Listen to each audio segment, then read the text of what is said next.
haweeney ku dhex umushay jeel xilli ay kaligeed ahayd ilmihii yaraa oo dhintay iyo ciidamada Britain oo arrintaasi baaraya.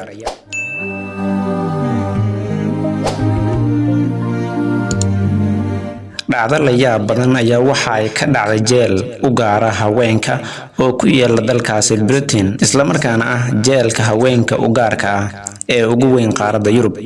dhacdadan ayaa waxa ay tahay in mid ka mid ahayd maxaabiistii jeelkaasi oo ilmo yar umushay isla markaana aanay dalbanin wax dhakhtar ah.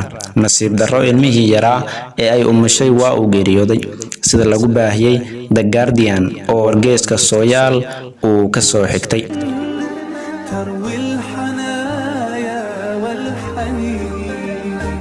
haweeneydan ayaa waxa ay ku xirneed qol ay ku jirtay kaligeed kaasi oo ku yaala jeelka Bronzeville halkaasina ay ku umushay xilligaasi ay kalida ahayd.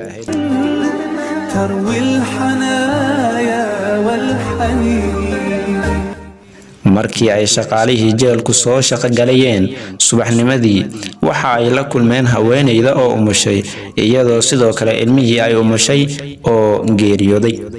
ciidamada dalkaasi ayaa sheegay in ay weli baarayaan qaabka ay arrintani u dhacday waxa ayna sheegeen in marka baaritaankaasi dhammaado ay wixii faahfaahin ah arrintaasi ku saabsan ay la soo wadaagi doonaan warbaahinta.